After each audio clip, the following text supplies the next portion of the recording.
وصولا إلى لاعب محوري في الشرق الأوسط. انطلق ابن سوريا نحو العالم، استطاع اسمه السياسي. تغير العالم ولم يتغير حافظ الأسد، شخصية اليوم في تقرير للزميل حسين خريس.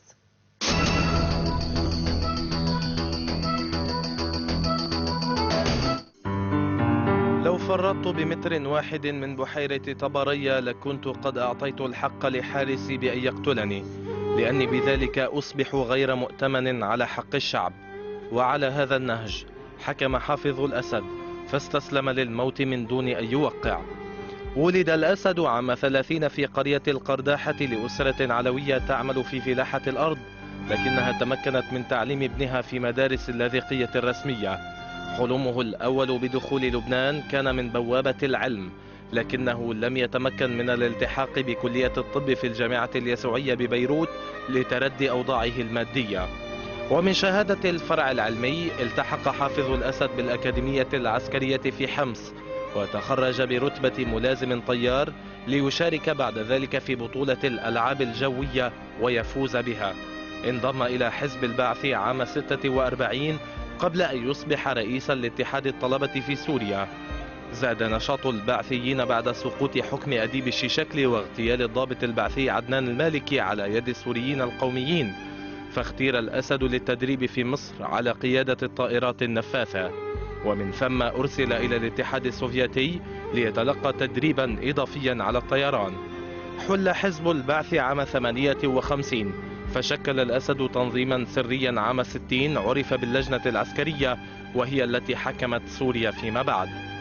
قام البعث مع عدد من الأحزاب بالتوقيع على وثيقة الانفصال، فاعتقل مدة 44 يوما. وفي 8 آذار عام 63 استولى البعث على السلطة، فأعيد الأسد إلى الخدمة العسكرية من قبل صديقه ورفيق السلاح الضابط صلاح جديد. بعد دور الأسد النوعي في حرب 67 بدأت الخلافات مع صلاح جديد، ووصلت إلى حد قيام الأسد في 16 من تشرين ثاني نوفمبر عام 70 إلى القيام بحركة تصحيحية على جديد وعلى رئيس الجمهورية نور الدين الأتاسي، اللذين سجنا مع عدد من رفاقهما، ليثبت في 12 من آذار مارس عام 71 رئيسا للجمهورية العربية السورية مدة 7 سنوات بعد إجراء استفتاء شعبي. حقق النصر في حرب تشرين على إسرائيل عام 73 فسمي بطل التشرينين، ثم دخل في صراع مسلح مع حركة الإخوان المسلمين السورية التي أعلنت العصيان ودعت إلى إسقاط النظام الحاكم في البلاد، وقامت بعمليات اغتيال واسعة.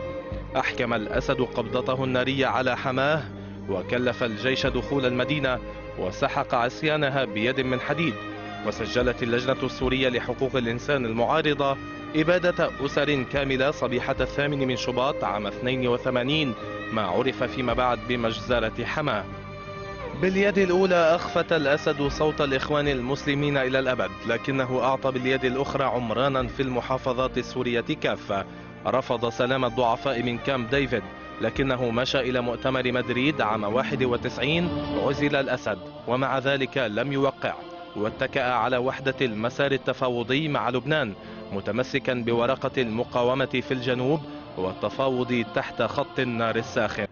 لو وعى المتورطون لرأوا أن ما يجري على أرض لبنان هو القاعدة، وأن ما يفعلونه هو الشذوذ.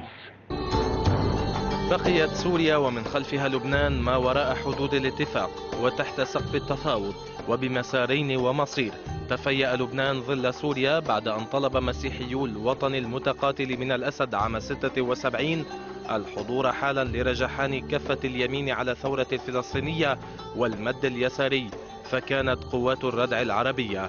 عصر ذهبي للأسد في لبنان، حكم من خلاله هذا البلد عبر منتدبين سياسيين أبرزهم عبد الحليم خدام وغازي كنعان من مقره في عنجر. عائليا تزوج الأسد من أنيسة مخلوف، وأنجب بشرى الطبيبة الصيدلانية وباسل الرائد الركن، وطبيب العيون بشار، والمهندس ماهر، ومجد الحائز على شهادة في الاقتصاد.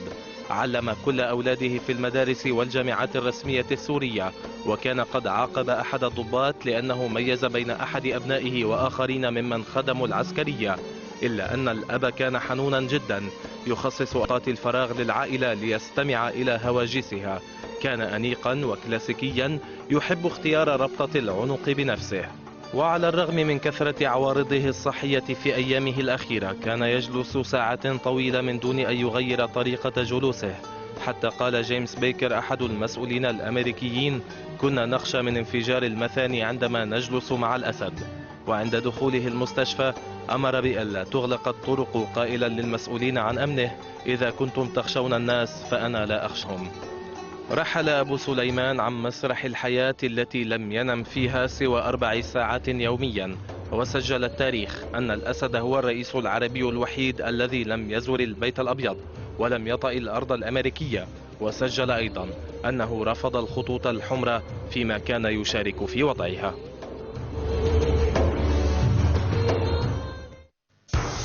بعد الإعلان إصلاح